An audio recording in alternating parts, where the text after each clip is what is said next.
What's up, guys? A few of you guys have asked about the story of the 11 pounder that I caught in 2018 when I used to live in Arizona. So here's the full story of the process and how I got there and why I started recording my outings.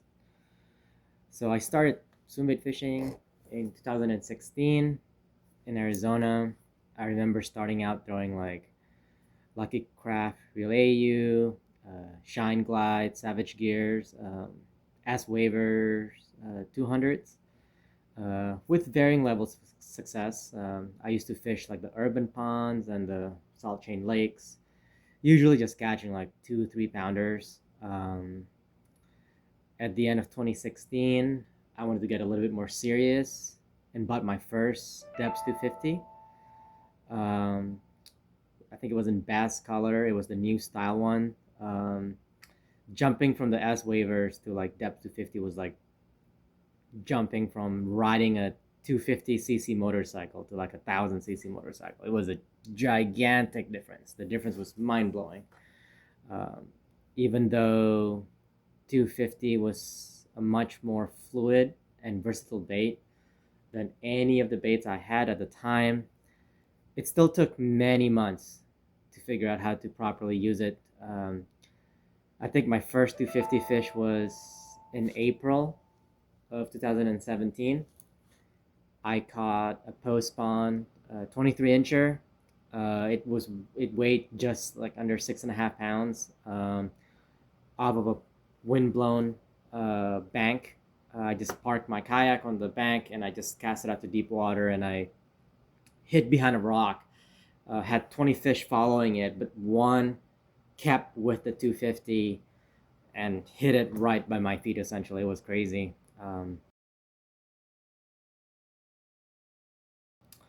That was probably the beginning of my swimbait addiction.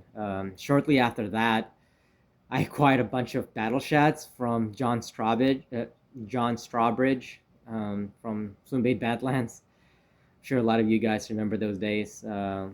I also got a few HPH gliding gizzards from a buddy of mine who waited 2 years, I think, to get those baits. And those three baits, 250, HPH, and battle shots, probably accounted for like 95% of my swimbait fish to date. With those three baits, I caught countless 3 to 5 pounders, with a few weighing to, like between 7 and 8 pounds, mostly on the battle shad.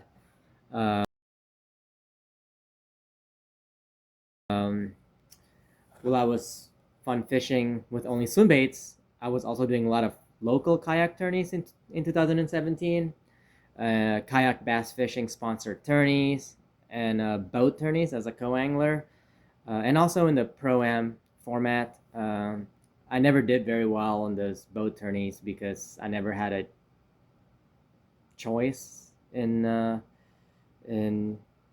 where to fish.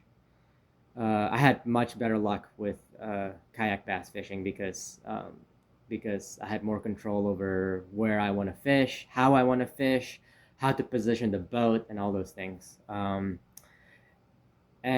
in 2017, I qualified for the 2018 KBF National Championship at Kentucky Lake in Tennessee. Man, that lake was tough. I never really figured it out. I found a spot that was producing pretty good fish when I was pre-fishing there, but when tournament day came, uh, that spot was completely blown with so many kayak anglers. So I ended up doing poorly, but whatever. I had fun. Mid 2017 until late 2017, I started to catch quite a bit of swimbait fish on the 250, HPH, and early OG battle shads. Some of the eats were so sick that I decided to start recording my outings. I remember this one time when I was fishing the HPH against a cliff wall, and I had just pulled the bait out of the water, and a fish came darting out of the cliff wall. But I already pulled the bait out of the water, but the fish stayed underneath the bait that was just dangling out of the water. The fish was staring at the HPH, probably wondering how is it just levitating there. I'm staring at the fish, wondering, hey, like, why aren't you, why you're still there? Why aren't you a spook? So I decided to dip the tail of the HB8s in the water, and before the front half of the bait touched the water, that was crazy. From that point on, I decided to never leave the house without a camera. Um, and at the end of 2017, I acquired two more baits: the 11-inch Hiro trout and the 10-inch Hiro trout, and the 10-inch Hiro shad. I got those baits because I thought they looked really cool. When I start fishing them, oh man, I mean, like, they had some of the widest glide I've ever seen, wider than the 250, easily. I remember in December of 2017, I went out and caught a 6-pounder within a few casts. You can see the clip right here.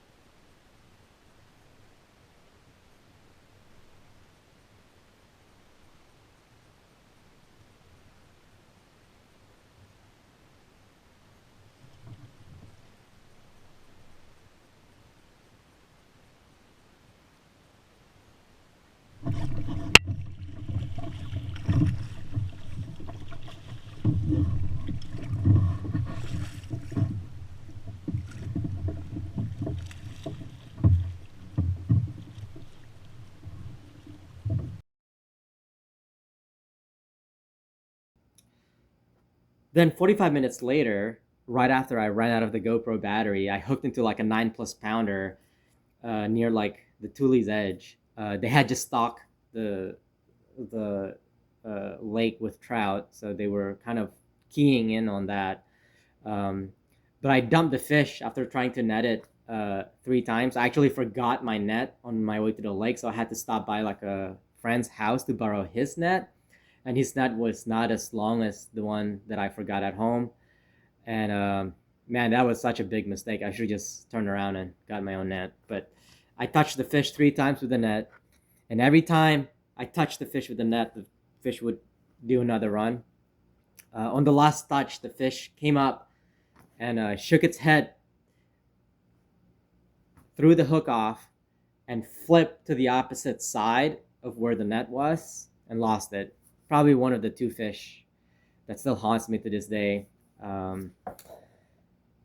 Then 2018 rolled around. The first it was a kayak shop called Lower Gear. The first Lower Gear tournament of the season was scheduled to take place on February 10th of 2018. I pre-fished it pretty hard. Found success with a striking half shell, drop shotting with like a 2 to 3 inch distance between the hook and the weight, in 25 to 30 feet of water near some man-made fish structure near a long point. I also was pre-fishing the tournament with Swimbaits. Found basically little to no reaction with the depths to 50, which was my go-to, with a Hiro trout, with a Roman made mother, with a battle shad and HBH. Didn't see much fish reacting to them.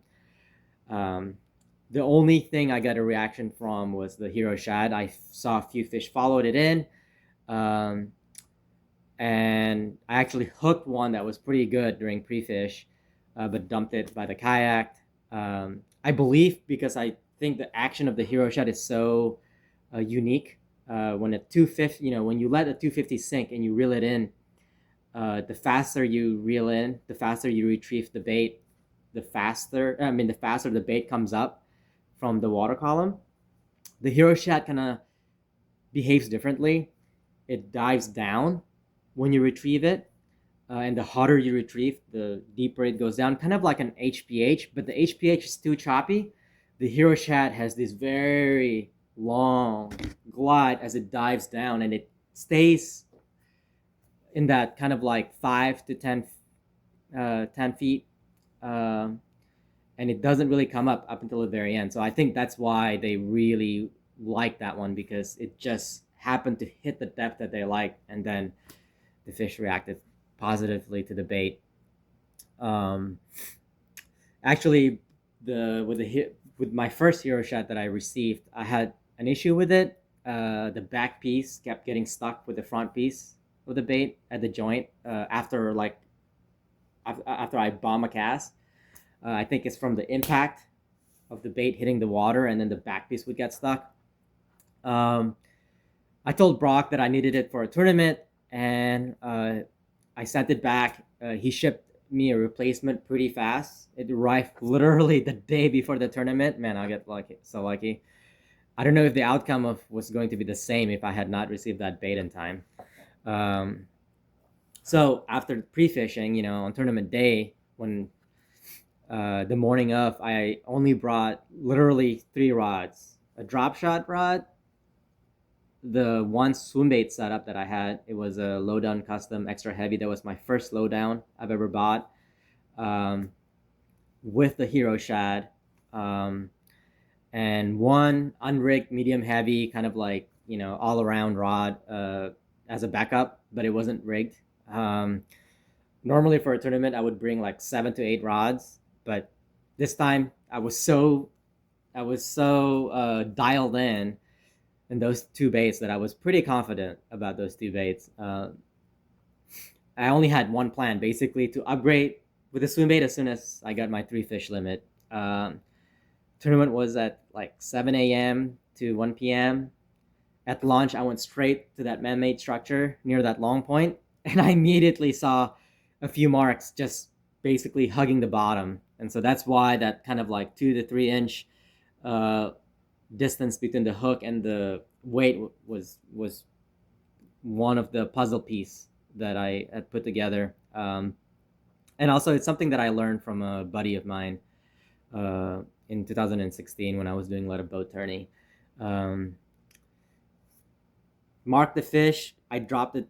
You know, I dropped the bait down. Literally, my first cast, I got a 20 1/4 inch. I think it was like belly full of, I don't know what, but pretty heavy. I would say around 5 pounds. And on the very next cast, on the second cast, I got bit immediately. This time it was like only like a 14 1/4 incher. It's like, all right, you know, bigger than 12, so it was a legal size fish.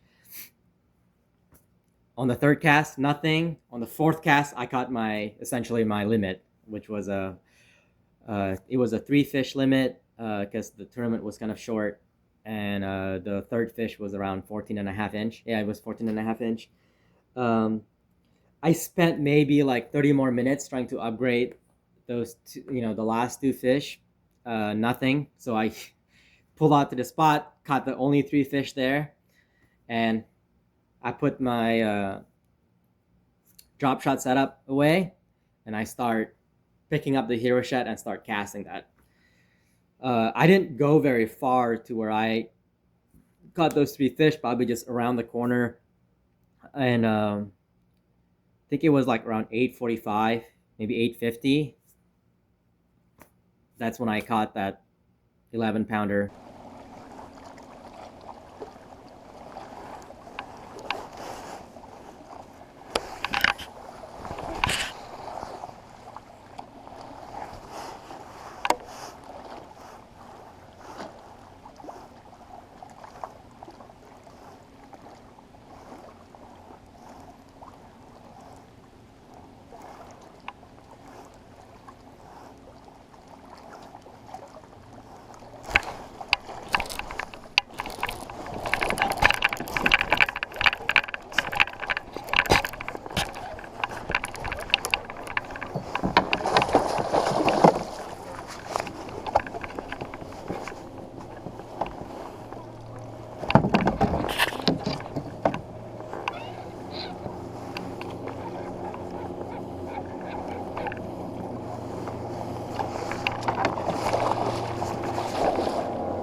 Holy shit! Oh fuck! Oh my god! That's a 10-pounder! Holy shit! Holy fuck! Holy shit! Oh my god!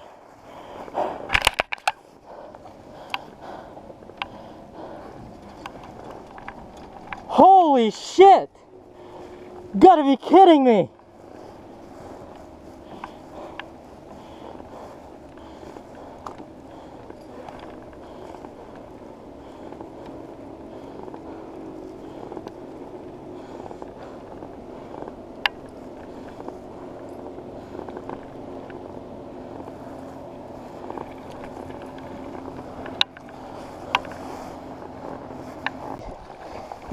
Oh my God, that is big.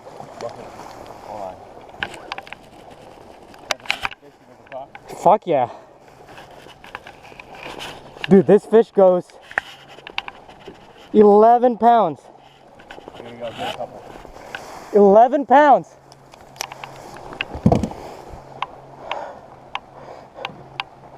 Hold it out sideways too. That is That's an 11 pounder.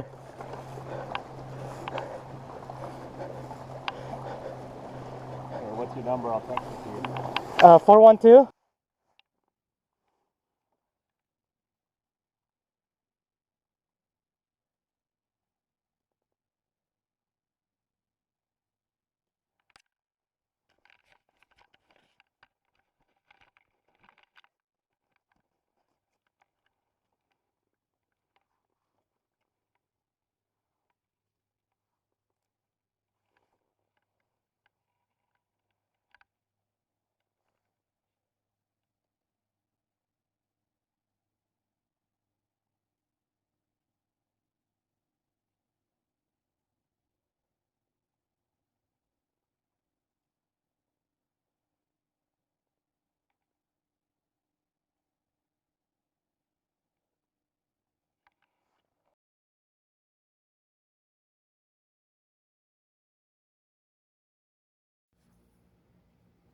Yeah, so the fish pin, the Hiro Shad right up against the wall. When I set the hook, I thought I was snagged for a second because I could feel the fish slam the bait right up against the wall and pin it right up against it. It was crazy. Set the hook and it didn't even budge until maybe a few seconds later, and then I start cranking it in. I knew that it was a giant fish, at least 8 pounds. One of the mistakes that I made on the 9+ pounder that I hooked on the Hiro trout was trying to horse the fish in without playing it so much. I decided to kind of, I didn't say a single word, kept my cool, focus on the task at hand. I didn't want to make the same mistake, so I took my time until the fish was ready to be netted. Brought my net. That was the number one thing, I think. And when I weighed the fish, I had a 30-pound boga grip, which had an increment of half a pound. It was bouncing between 11 and 11 and a half. Just to be conservative, I said it was 11 pounds, but it was definitely bigger than that. It was like riding probably 11 and a half, somewhere around there. But I was on the water. There was a little bit of wobble. To be conservative, it was 11. You could see how big the fish was, on camera with the board. So, I had nothing to prove. The proof was all there. And the fish had plenty of water dips. So when I released the fish, swam away strong. And so that's the story of my 11 pounder. Yeah, after I caught that fish around 9 a.m., I basically just went back to launch, chilled by the beach, watched everyone struggled. There were 48 kayaks. And yeah, needless to say, I got first out of 48 kayaks. Maybe the only person with a limit. Maybe there was one other person with a limit, but I believe 75% of the field blanked. Those who caught fish only caught one or two fish. It was a pretty good day for me, and it was a struggle for everyone else. I don't think I'll ever repeat that again. But now that I live in Maryland, I only catch 5 pounders, 6 pounders if I'm lucky. Hopefully I can break 7 one of these days. But that was also right before the big golden algae bloom, and yeah, that was it. Bye.